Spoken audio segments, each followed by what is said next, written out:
and happy Wednesday. Welcome to Soulibration. I am your host, Shameika Rhymes. Let me know in the chat where you're watching from and how you're doing this evening. And I also want to know what your favorite Tracie Spencer song is. I don't know, y'all. I've been posting about this all day that I've been looking for this lady forever because I love her music so much that I even have the vinyl album here.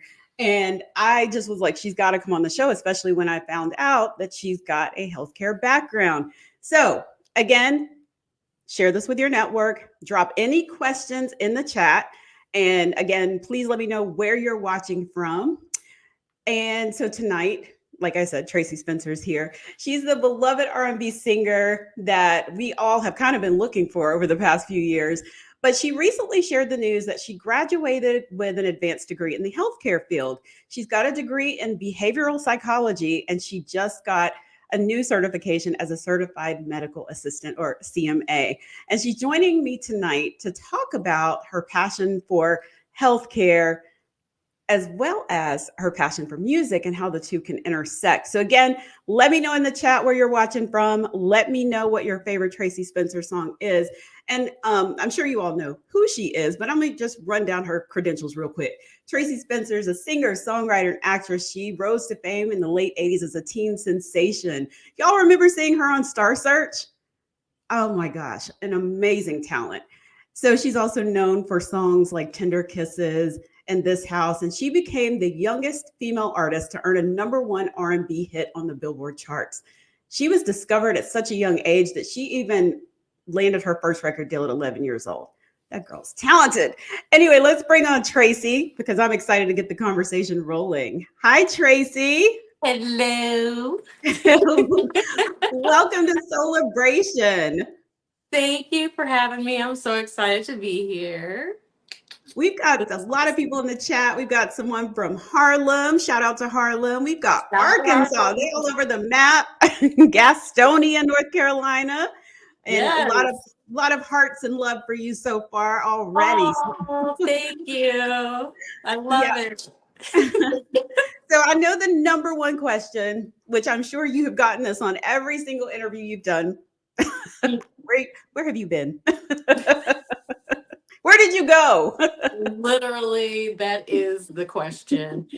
And I guess I'm slightly vague about it when I talk about it, just because I've always been a fairly private person or try to maintain some type of privacy. Mm-hmm. But the industry, it's enough to make you go mad. And I think a lot of it starting at such a young age. Yeah.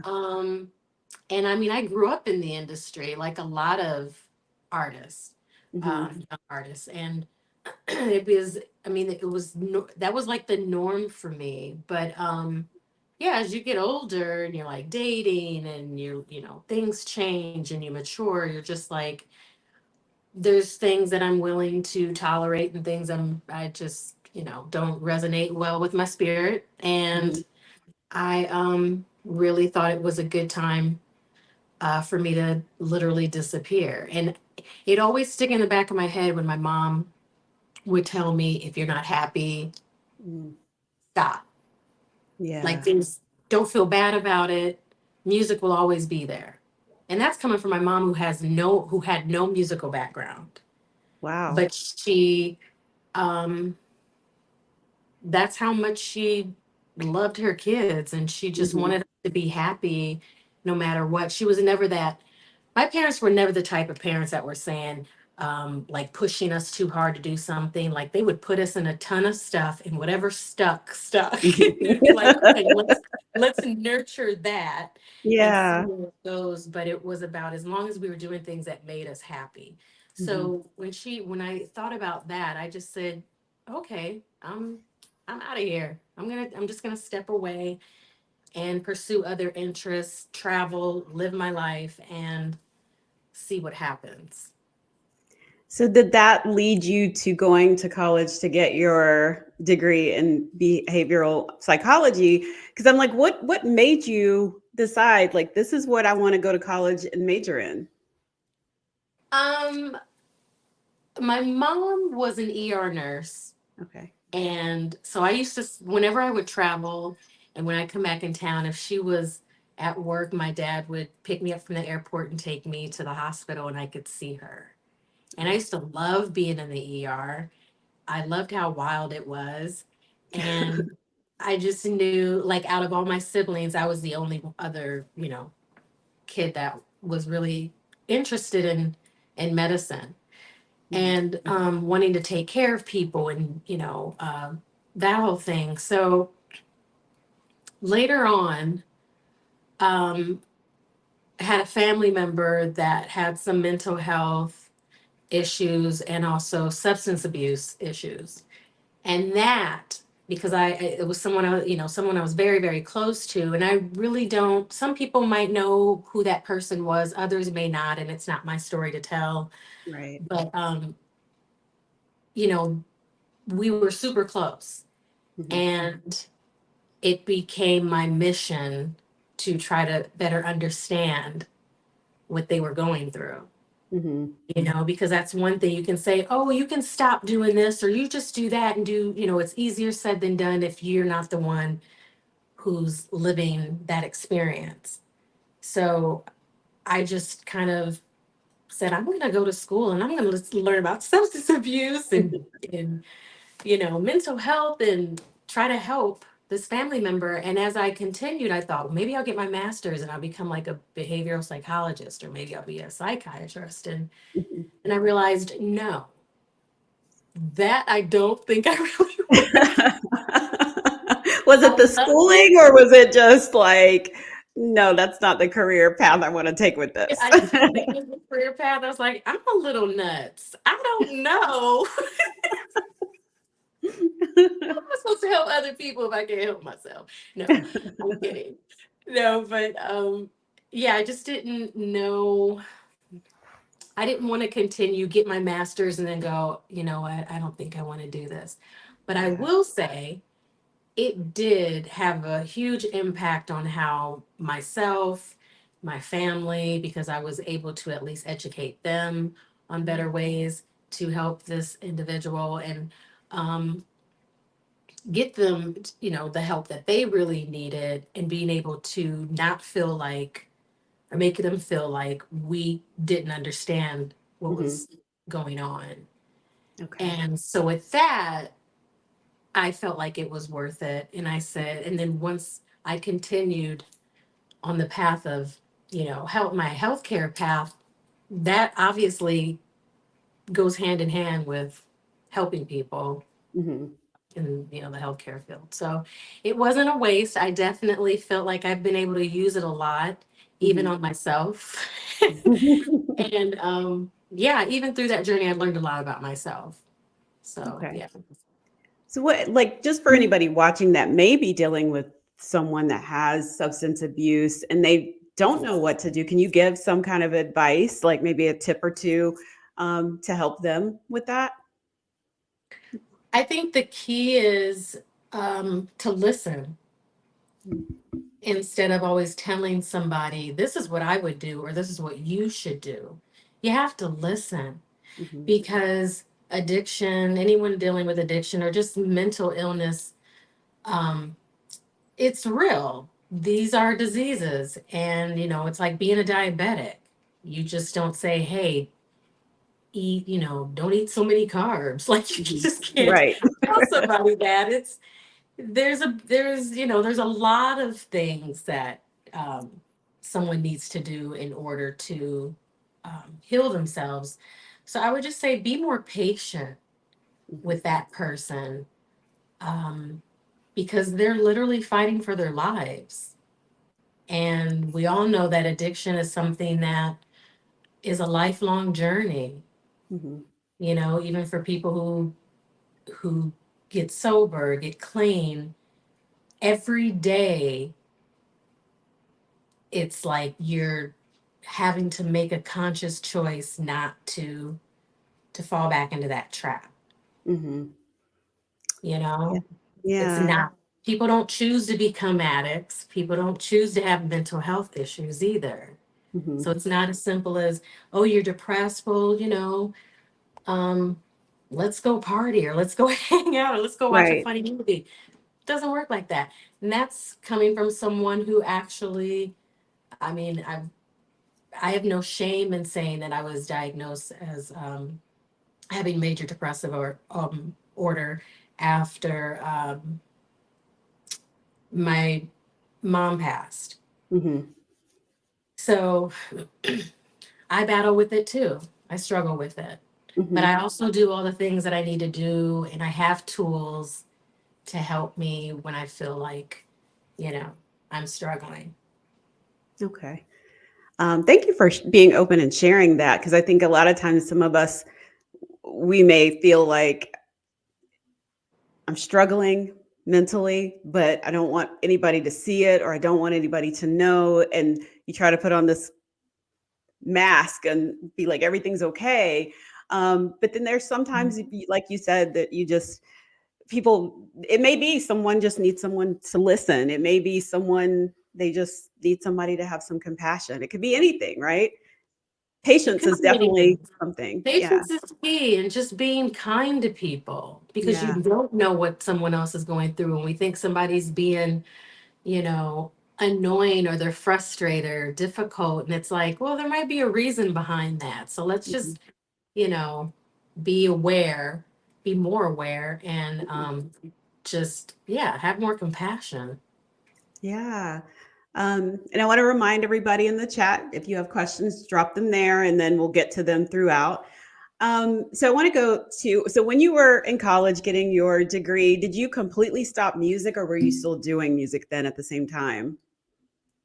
Oh, no, at that time, well, no, I take that back. I was actually doing some recording and some songwriting, like just writing, like Mhm. doing demos. Um, but not to the degree of like I was going to put a record out or Mhm. try to shop a deal or anything like that. It was just because obviously that's also an escape for me, Right. music and songwriting. So it was just something that I would do. It was like it be, it's just part of who I am.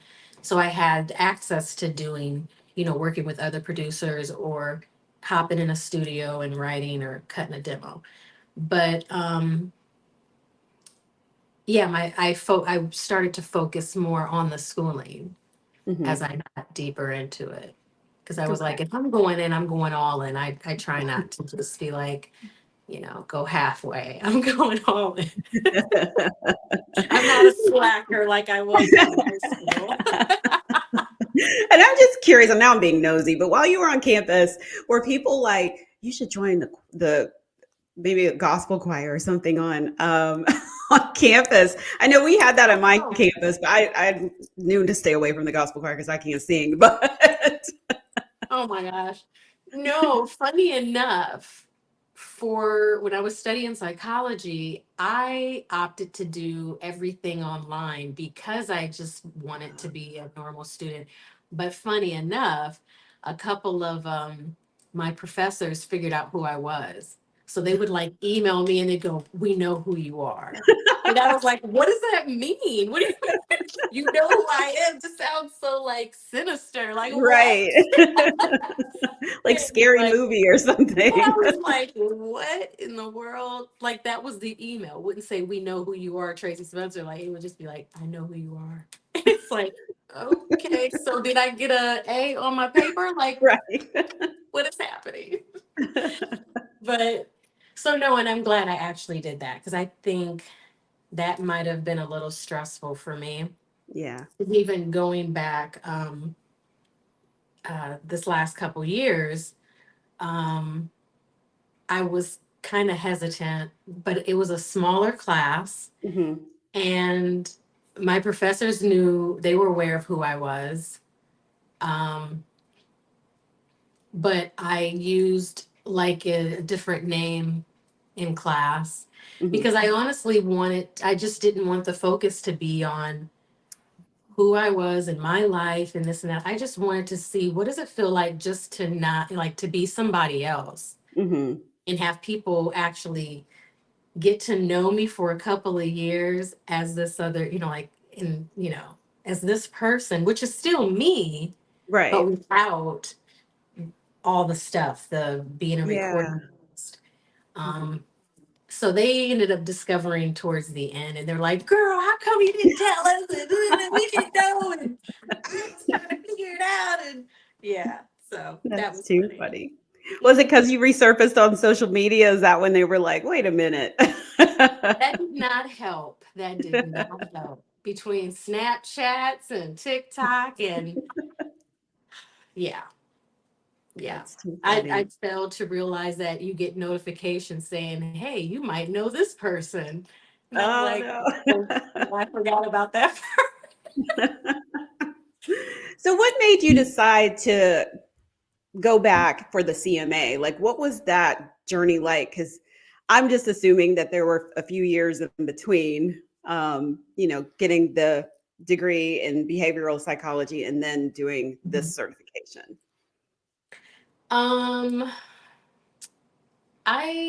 well, yeah, I studied psychology. This was before early 2000s, before my dad passed. Hmm. Then after my dad passed in 2010, um, that was a difficult time because my mom um, was having a really, really, really hard time. She Hmm. became depressed and um, didn't want to move out of her home, didn't want to move to California, didn't want to move with any of us, like that whole thing. She was like, I don't like the freeways. And two, all my life is here. Even though my mom's was from Louisiana, she didn't want to go back home either. Hmm. So for me being the baby, it was very, very difficult um, leaving my mom in her big house by herself. Yeah. So I started coming back more and more often to see her. And she had some health issues at the time. And then, like over time, I started thinking, I said, maybe I want to continue this healthcare journey. Like, it's funny because in high school, I hated going to school, I hated learning, which is wild. And then I turned into a person who wants to just learn all kinds of stuff Hmm. and never stop learning. But yes, I dreaded school. I literally, like, I almost cried every morning. Oh no. But yeah, it would drive my parents crazy. But my dad would always be like, she doesn't want to go. She doesn't have to go. Just let her go back to bed. My mom was like, we're going to have stupid kids. I wish I had heard that. Like, you don't have to go to school. I mean, my dad was hilarious because he felt like, well, she travels all the time and she has a tutor. Like, just let her stay home. And my mom was like, Yeah. no, she's gonna get kicked out of school. But so me and my mom would have these conversations because for her, she was always like, you would be such a good nurse or a doctor, like, and I know that's one of your passions. And she was like, maybe you should just finish and then you can always have it. And if you decide to do something with it, you can be like, well, I have the experience and the knowledge and the degree and whatever. So first it was getting my CNA, Hmm. being a nursing assistant. And I went to one of the colleges here in Iowa and found out that you didn't have to actually take the course, you could challenge the test. And if you Oh, challenge it and you pass, and you do a skills and also written 200 question test, um, then you get your CNA. And I was like, oh, I can do that. I was really thinking I could do it. And my mom was like, I'll help you. So she would like practice with me. And I oh, did. I went in and I took the test. I did the skills. And all on my first time, I passed. wow. And yeah, it blew my mind. I was like, wow, this is wild. So I was like, okay, let's see. What can I do with this? So I even had experience working in nursing homes. So in Iowa. So I did that, and then COVID hit, Mm-hmm. and I had moved back permanently with my mom because she was dealing with having lupus and pulmonary fibrosis, Mm-hmm. and she had chronic kidney disease, but she was doing really, really well. Mm-hmm. But once COVID hit, she started, she never got COVID, by the way, and but she started having these chest pains. Mm-hmm. And then we discovered she had lung cancer, and it was stage 4. And it was wild because I then went, like, shifted into, I don't know, I became a completely different person. Like, my life didn't matter anymore, and I just started to compartmentalize things and Mm-hmm. became a full-time caregiver for her. And that was my priority, was Yeah. just taking care of my mom. And she would always say, before we got towards her last days, she would always say, "Oh, you really, really need to, like, go get that degree. Like, just like, do it for me." Just like, thanks, mom. The pressure, the pressure. Right. She was like, you can always sing. She was like, and I want you to go back and sing again. Like, I want you to do that. I want you to tour. I want you to make music, but I also want you to be in the Yeah. medical field. And I'm like, she's like, you can do it all if you want to. Mm-hmm. And I was like, can I really? Of course. So yeah, but in your head, especially when you're, after losing my dad, and I was his caregiver for the whole year because Mm-hmm. when he got diagnosed, he was already at stage 4 with AML. Oh, okay. Okay. And that literally came out of nowhere. He was diagnosed right after Christmas. He started having, like, bad neck pain, Mm-hmm. and that's what it was. So with my mom, it's just like the way for the way they got sick, and it happened so fast, and both times going to a specialist, and they said the exact same things, like, with treatment, Mm-hmm. 12 months. Said it with Yes. my dad. With my mom, they said the same thing. And I just said, how does this happen? Like, Right. it's crazy to me. And it just, those experiences have changed me so much. They've changed my life so much. But um, yeah, so literally after she passed and me going to a very dark place, had to figure it out and just said, I'm going to go back to school and I'm going to finish. And I said, I don't know what I'm going to do when I get there, but I'm going to figure it out Yeah. and, make her proud. And also, it'll be good for me. Well, first of all, my condolences to you because that is a lot. That is a lot. And thank you for sharing that with us. But I am glad that you listened to your mother and you went back and got that degree and then you've been singing. So Yes. thank you for listening to your mother. Always, always listen to mom. Yeah, always. Now, you and I were talking backstage a little bit about you were also considering becoming working towards becoming a physician's assistant. So where does that kind of fall in the mix? What's making you think about that? I think because, again, going back to when I was little and I would walk around the house and tell my mom, I'm going to be a singer and a doctor. And she Yeah. was like, you can do both. That's like, Mhm. go ahead. Yeah. More power to you.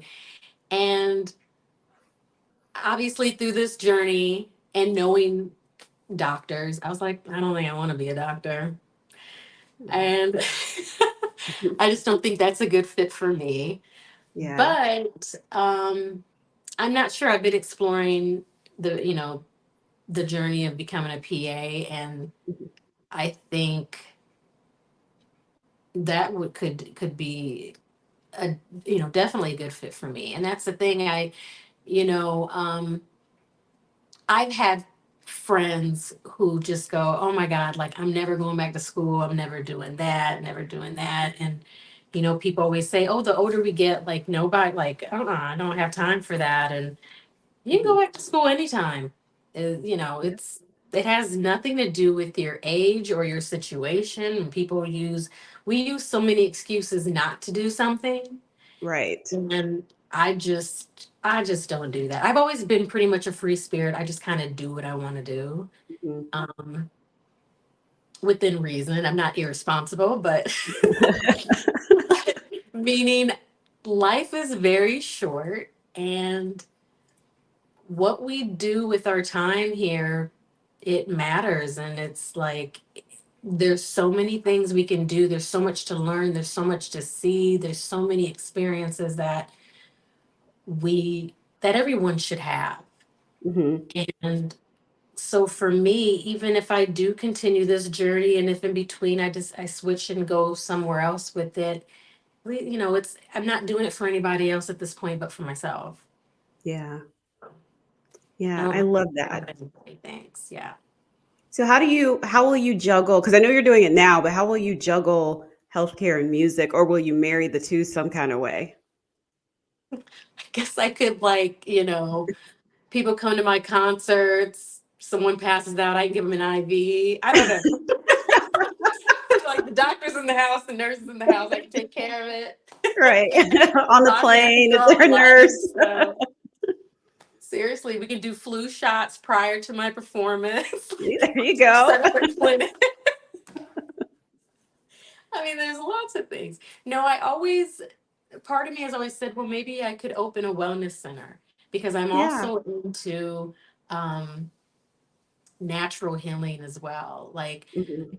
when my mom got sick, we kind of explored um, Reiki, Oh, and yes. she did that for uh, the the whole 12 months after she got was diagnosed, because my mom's very open-minded about stuff like that too, and she Mhm. had a doctor friend who actually got out of regular health care to open her own natural healing center, and Mhm. she did Reiki and all that stuff. So yeah, we went on that journey. And even like this stone here, we this is my mom's. Oh, that's And pretty.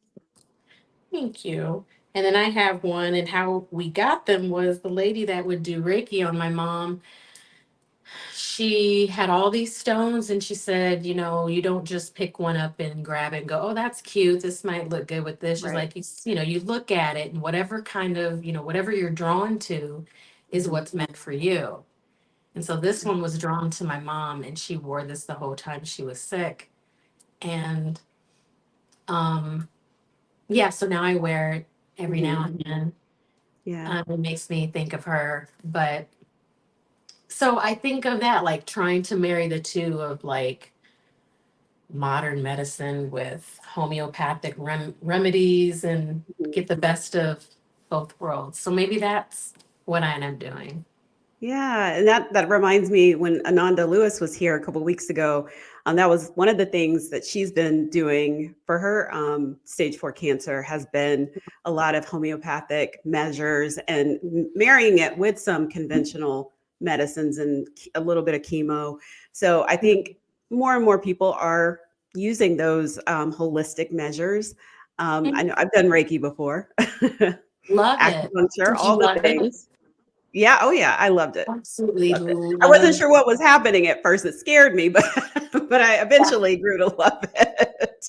It's funny because for me too, I'm just all in to certain things because I just want the experience. Yeah. So yeah, the first time I had it done, it was pretty life changing though. It was Mhm. it was deep, and whether you believe in it or not, um, I will say it helped my mom after chemo treatments. She never got severely sick Mhm. after chemo. It would Yeah. always give her like this burst of energy, Mhm. um because we would go immediately after treatments. And so I think it definitely, it helped her a lot, even with pain management. Yeah. towards the, when she stopped around my birthday, which is in July, is when she kind of decided she didn't want to do chemo anymore. She just said, Mhm. you get to a point where you're just like, it's about quality of Right. life and getting up and going to another doctor appointment Mhm. where you're sitting for an hour or two getting poked and prodded. She just was like, I just want to be home. Like, I don't Mhm. what drag, or she's like, I want to go have coffee. I want Yeah. to be dragged to get chemo. Like that's Mhm. not a good time for anybody. So we had to respect that. And um so we put her on hospice and she stayed in the home with Mhm. us. But yeah, no, I learned a lot just through that experience and her doing Reiki and learning about holistic medicine.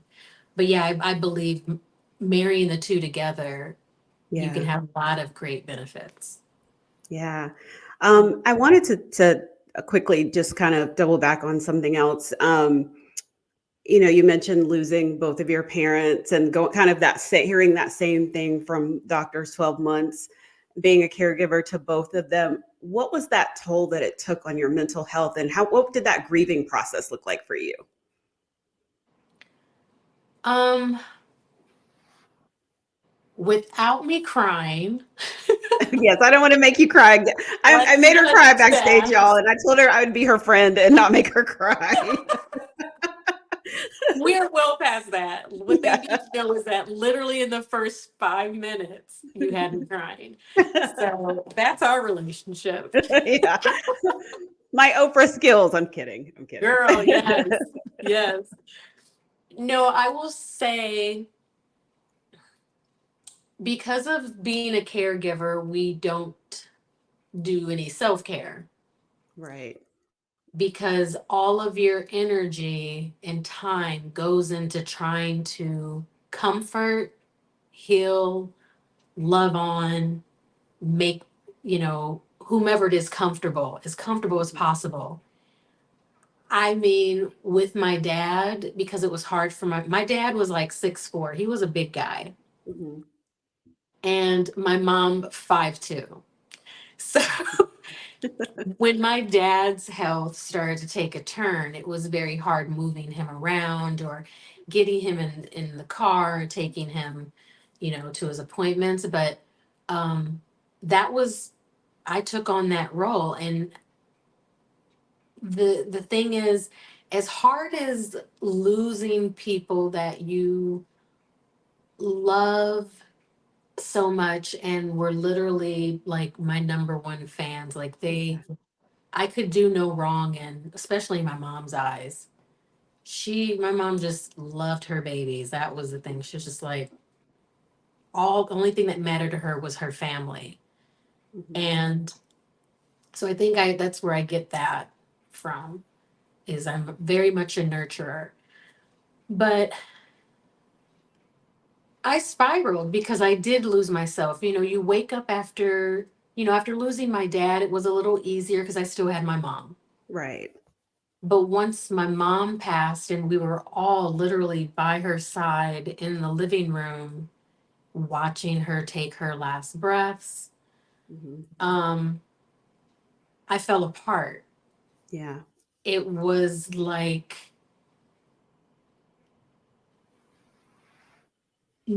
I literally felt like I was in, what do you say, like nothing seemed real anymore. Like you feel Mhm. like you're in a movie and you're like, this is a joke, right?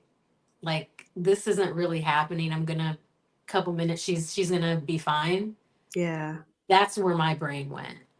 And we sat with her in the house for a while before we even had anyone come and do what they Mhm. do. But um, the next day, I remember waking up and it really did hit me that I said, my life will never be the same again. This family will never be the same again Yeah. because both of our parents are gone. Mhm. And I had been on such a routine where I would get up, get my Right. mom dressed, make sure she ate, give her medicine. Like that was it. And then if I ate, I mean, that would be a miracle because I just wasn't taking care of myself. I remember I got to a point where I wasn't even sleeping because every time I heard her move, because I slept in the living room next to her, I Yeah. would move. Hmm. And so the next day you wake up and you're just like, what am I supposed to do? Yeah. What do you do? And thank God I have good friends and siblings that I'm close to because there's no way I could have been Yeah. able to move forward without them. But no, I started to shut people out. I began to isolate Hmm. because everyone leaves. Everybody goes Right. back to their lives, you Yeah. know? And I knew I needed to get out of this Hmm. dark space because it was consuming me. Yeah. And when you get to a point where you do want to self harm, Hmm. we got seconds now. Like Yeah. you got to Yeah. get some help, girl, because Yeah. Did your behavioral psychology click in? Like, I need to get some help, or was yes, it? but it was Yeah. it was hard because I Yeah. didn't know, all of that goes out the window when you're the one going through it. When you're Right. the one suffering, you don't go, this is what I'll do. Let me call for help. Yeah. Yeah. It never happens. No. You just spiral and hope somebody finds you. Hmm. And my sister, um, we would talk every day, regardless. And she was extremely worried about me. So she would call every day. And if she couldn't reach me, she'd call somebody else and go, have you talked to Tracie? If not, go by the house. Somebody, go check on her until somebody would hear from me. Um, and then I remember going on a family trip with her, and we went to Maui. Um, well, first me and her went to wine country, uh, well, Solvang in California, Hmm. because we both love wine, and we did a weekend there. And that was tough for me because that's when I had told her that I was considering taking my own life. I said, I just don't really think I want to do this thing called living Yeah. anymore. I just don't get the purpose of it. Hmm. And when she heard me say that, instead of completely like freaking out and going, okay, we're going to get you like committed immediately, Right. Yeah. just was like, okay, I'm concerned, but let me stay calm. Yeah. So she's the one who kept kind of pushing, saying, you gotta get some help. Hmm. And, you know, helping me come up with a game plan to make that happen. But she was the first person that I told. Hmm. And I was being very honest. I said, if I don't figure this out, I can't make anybody any promises, Yeah. you know? But I also knew that that wasn't the answer. You start to have some clarity and go, my mom would be so angry. Yeah. Dad too. Like, I don't want them to be angry. Like, I don't want to upset them. And Yeah. and then you go, there's a lot of people I know that love me and care about me. And Hmm. I knew that I still had a lot of stuff I needed to do here. Yeah. But you don't see that when you're going through it. Hmm. Yeah. Grief is hard. I shared with you backstage about um, having two major losses within 6 months. Tore me Yeah. up last year, and it's still there's moments where it's dark, and I'm like, but I have to keep pushing. Grief counseling. Did you ever do that? Because that I will say, going to a group called Grief Share did wonders for me. And it was just a group. We would meet every single Sunday. There was a workbook you follow.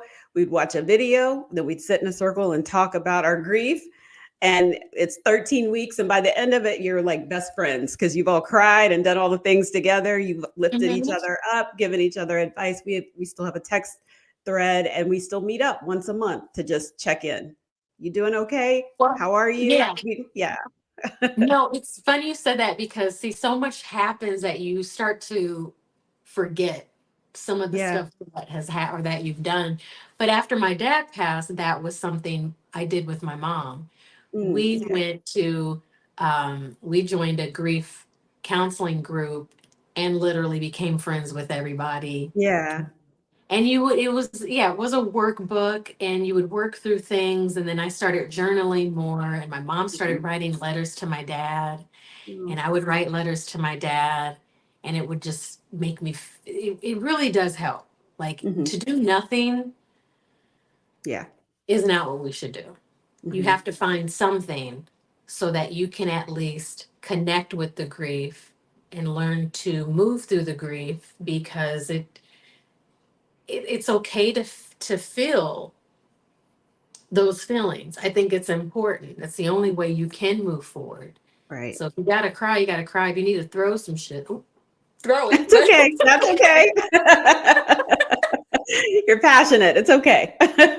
Sorry, but yes, It's it's okay. like you. That's what you have to do. Yeah. And so no, it was good for my mom. It was good for me. We even they even at the end we made a CD, and Mhm. everybody put on the CD a song that reminded them of their loved one that had passed.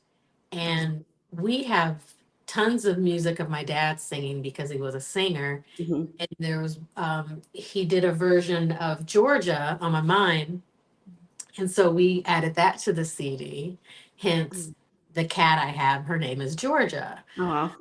But because she came after my dad passed. Mhm. And um, so yeah, it was that was a I highly recommend people joining grief groups. Mhm. And um I mean, it did wonders for both of us. But after my mom passing, I think I had just exhausted myself so much Yeah. Yeah. that, you know what I mean? I felt so disconnected Mhm. from everything, my mind, my body, my spirit, like everything. Nothing made sense to me, that I knew I needed more help. So Yeah. yeah, no, I did. I still have a behavioral counselor, and I have a psychiatrist. Like, I'm not playing around. I do not Yeah. play, because I know how fragile the mind is, Mhm. and I will keep fighting to do what I need to do so that I will be okay. Because yeah, like you said, like now we're entering into the holidays. Yeah. A few weeks ago, I was just waking up and crying for like a whole week straight, Mhm. Mhm. nonstop. And Yeah. I was like, what is wrong with me? And I'm like, I can't get it together. Mhm. But my mom passed on Thanksgiving, Oh. and um both of them, their favorite holidays were Yeah. Thanksgiving and Christmas. Like my Mhm. dad would be like, more lights. Like it always reminded me of like Chevy Chase and Oh, National yeah. Vacation. Just more lights, didn't matter if the house would blow up. He was just like, bring on the lights, bring on the decor. And then my mom would be like, but who's putting it away? Not my dad. It would That's be my funny. mom putting it away. So I try to,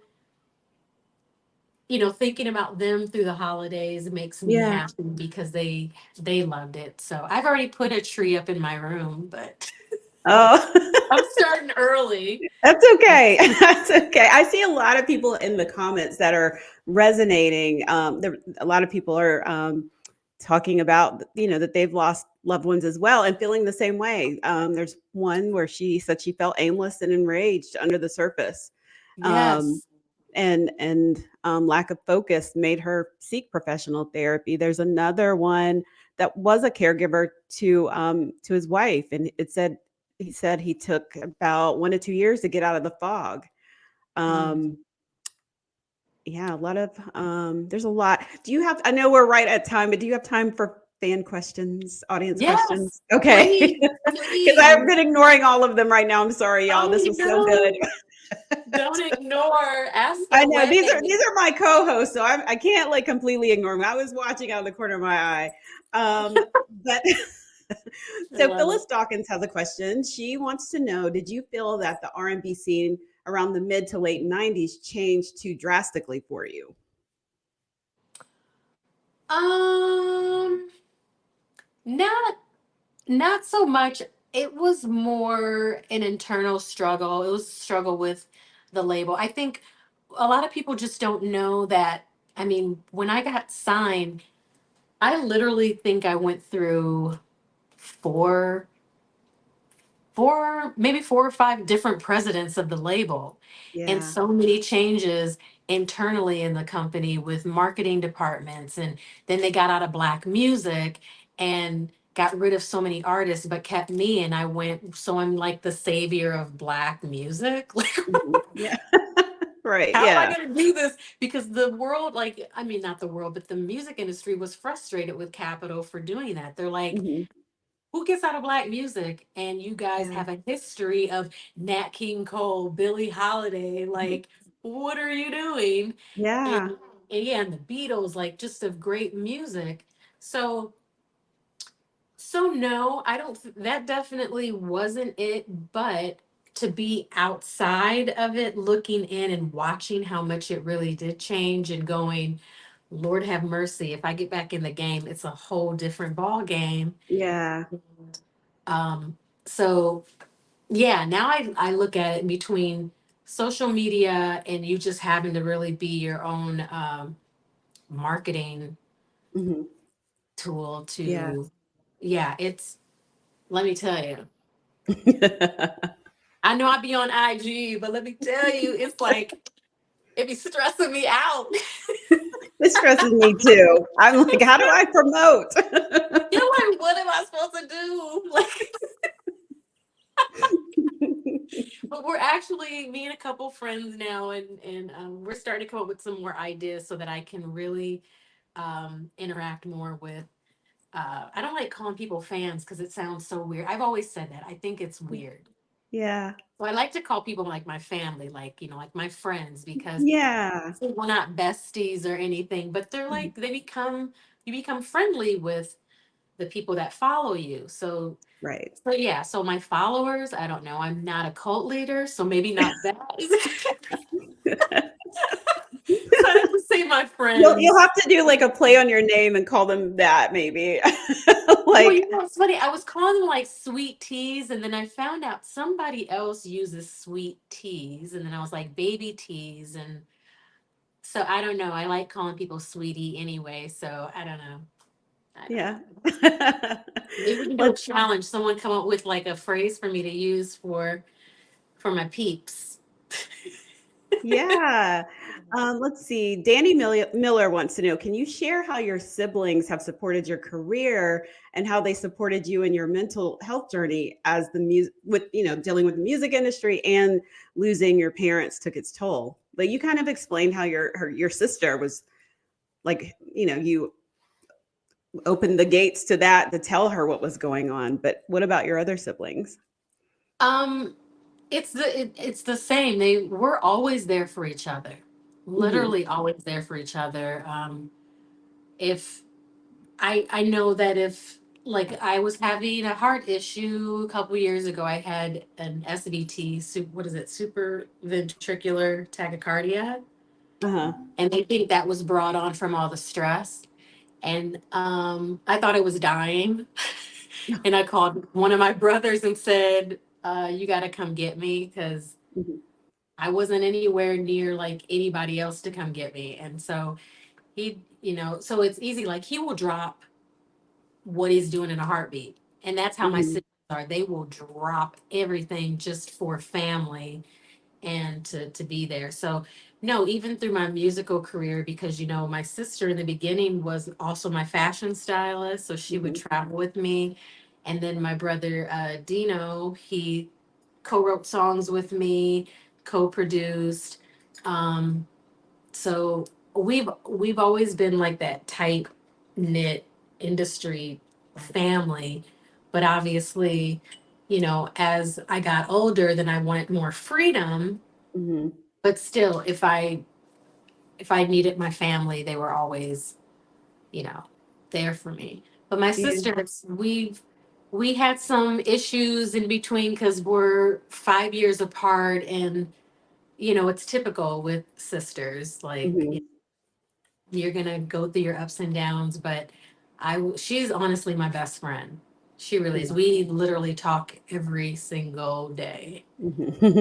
Now that I'm back on the road, she's a special ed school teacher, Hmm. but since most of my shows are on the weekend, she's like, "Girl, just tell me what time I need to be there, and I'll show up." So she gets to come and hang out with me every now and then. So Oh, I yeah, love that. And yeah, I it's appreciate it. sisters can be whoo, because my sisters, I'm in the middle, so one's 6 years older, one's 6 years younger.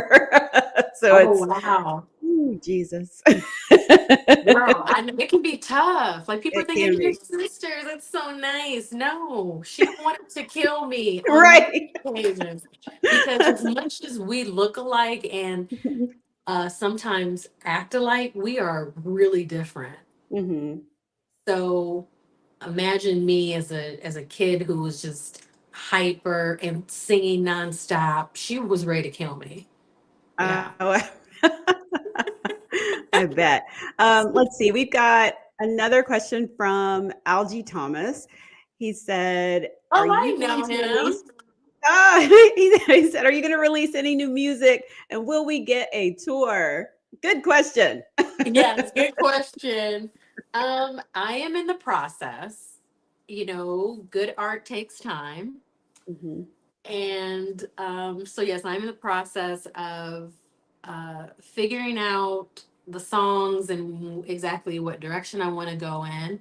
So, will there be another Tracie Spencer album? Absolutely. When? I have no clue, Hmm. but you'll probably be hearing a song sooner than later.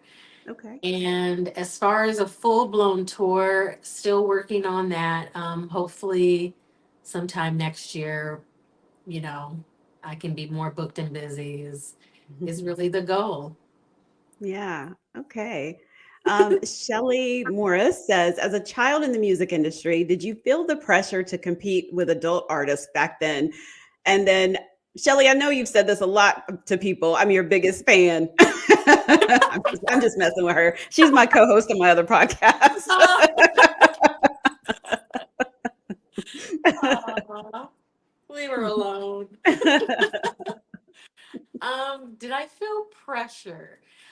Well, I think the label felt more pressure because when I was signed and being a female, at first they were like, "Well, we don't want to over sexualize her, Yeah. but we also don't want her to do songs that are too bubblegum kitty Hmm. songs either, because then you kind of get stuck or put in a box."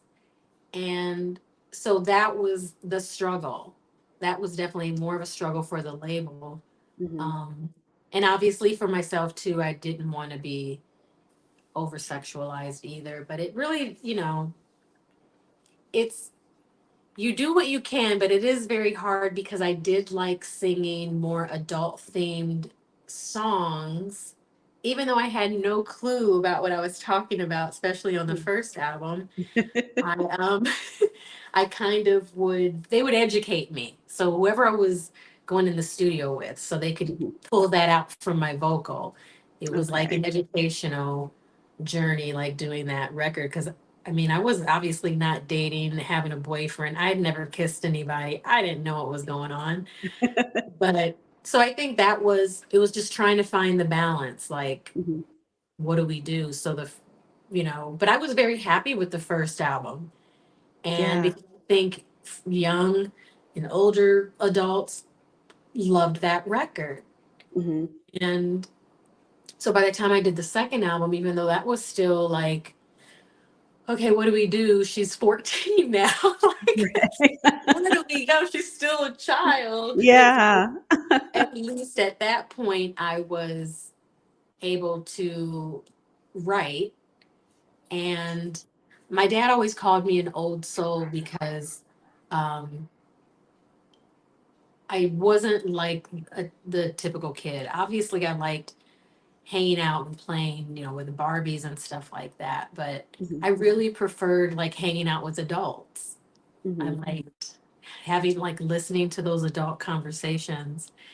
And um, yeah, I would rather be in the house listening to adults talk or just listening to music and singing than like hanging out with friends. I was a weird kid, but whatever. I'm still a weird person, and that's fine. You're Gen X, right? Gen X. Yes. Yeah, I mean, I think it's a Gen X thing. Mhm. I think We're so. special, and I'm okay with that. Yeah. Algie said he has some. He's got some ideas for your fans. They should be called the Tender Sweets or The Sweeter tender, Love. The what? Tender Sweets instead of Tender, Tender Kisses, Tender Sweets. I actually like hmm. that kind of. Tender sweets? Yeah, Tender Sweets. But are sweets really tender? That's the question. Does that really work? Probably not. No, it's keep working on that, y'all. Yeah, everyone keep working on it. We'll come up with something. We have to come up with something because I'm trying to get some merch together, t-shirts and stuff. So, if someone can come up with a good name for us, then I'll put that on a t-shirt. Yeah. Eddie Give O'Brien it a wants to go. know: is there a meet and greet at the St. Louis performance? You know what? I think there might be. Most likely, there will be because I know it starts fairly early. Um, I'm more than happy to do meet and greets. I love talking to people and taking pictures with them. So if there's not one, we'll somehow make that happen. So yeah. Okay. And I know And then, Shanice likes to do that too. oh yeah, I should have had her on here too. Maybe she can come on in a couple of weeks or something. Yeah. Um, let's see. Goddess over Onyx wants to know: will you write a song about your grief that you may share eventually with us? Absolutely. Okay. Absolutely. Yeah. That's a tough one.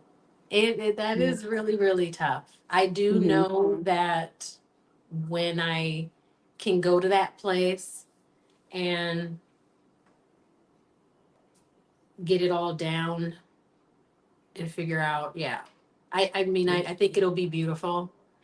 Mhm. Um, I can't go there yet. I'm trying to, and I think it's just gonna have to happen organically and it'll have to just hit me at some point. I can't force it. I can't even really think about it because when I Yeah. do, obviously nothing comes out. So I Yeah. think it's going to happen, and I do believe it's going to be pretty special. Okay. We got one more name to throw in the hat. Phyllis Dawkins says tenderonis. Oh, now, come on. You can't do that one. You're not calling y'all tenderonis. Be for real. Be for serious. No. Oh yeah, that might be a trademark or something. Yes. Tenderonis. Bobby Brown gonna come for me. So Right? And you'll just say it's my prerogative. yeah. I'm a little corny, I'm sorry. Hey, you know what? It works. It was It's cute. I liked it. well, I always ask this question. Actually, one more fan question that's from me. Will you come on my show, Check the Rhymes TV? Absolutely. Okay, now I'll We're ask you the besties real now. the real question is, This is the question I ask every guest. What feeds your soul? Ooh, ooh. What feeds my soul? Quiet, Okay. quietness, Yeah. being able to sit in silence, which is something I have never been able to do my entire life. My entire life, it was unbearable for me to ever be by myself, be alone for too long, and just sit. Mhm. For some strange reason, after the loss of my mom and going through this journey, I could sit for hours in silence and meditate without feeling some kind of way. Mhm. Like it doesn't, like when people go, the silence is deafening, I can't do it. Let me Yeah. tell you, when you can find peace, you you hold on to that because Mhm. there's so many things and so many people that will love to disrupt your peace. And Yeah. my home is my sanctuary. I have learned to my well over time my circle has gotten smaller, Mhm. and I think that has to do with just life experiences. And as we get older, it's like people who are close to me, um they're in my life forever. Mhm. I don't have a lot of room for anything else. No chaos and no nonsense. Yeah. Not anymore. Not in my 20s. I have no room for that. Yeah. So yeah, find it literally sitting in silence and good conversations with people, genuine people that I love and I know love on me all the time. Mhm. That's such a That's great what I answer. thank you. Yeah. I love that. Well, Tracie, this conversation has been so good. I wish we had like a longer time to talk, but maybe you'll just have to come back. I will anytime. Anytime. This was so much fun. This was, and thank you to my co-host in the chat for asking amazing questions as always. Sorry I didn't incorporate y'all sooner, but you got in there. Tracie, do you want to let everybody know where they can find you on Instagram? Yes, I meant to write this down because I'm so bad at remembering stuff. Oh, It is Miss Tracie underscore official. Am I right? yes, Yes, I'm yes. right. Because I had to I'm think about it. I also was like, I know I found it earlier. Yes, that's it. I'm so bad. And then I'm on TikTok, which is Miss MZ Tracie S on TikTok. Okay. Snapchat, I'm not that active, and I think I even use an alias, so I need to change that before I start telling people come, Yeah. come hang out with me on Snapchat. And where else am I? Oh, I'm on Cameo, so if anyone Okay. ever wants some advice, look me up on Cameo. If you want a birthday message, or I don't know, you just want to chat, holler at Yeah. me on there. And I've also started a YouTube channel. Don't ask, it is under my name. Uh-huh. Um, and I'm just getting that going now. I'm trying to figure Okay. out where I want to go with that. Everyone's always telling me, well, you cook all the time. You should do cooking stuff on there or Yeah. do, uh, I don't know. There's so many things that I like doing and trying to figure out more ways just so I can interact with people so they can get to know other sides of Tracie. Yeah. Well, Yeah. we'll definitely keep an eye on that. You can also probably do marry the music and the medicine over there too on YouTube. That is Maybe. true. Yeah. I will Yeah. try to do that. If you got ideas, girl, call I, me. I do. I told you we were friends. Yeah, we're good friends now. Well, thank you again, Tracie. Everybody else, for more information on, there's actually an article about Tracie on blackdoctor.org about her journey in healthcare. So make sure you check that out. And then for more information on mental health, self-care, grief, basically all the things we talked about today, you can find Yeah. articles on blackdoctor.org. And as for me, I will see you guys next week for a celebration. I don't know what the topic will be yet, but I'll figure it out. But have a soul filled rest of the week. See you later, y'all. Oh, bye.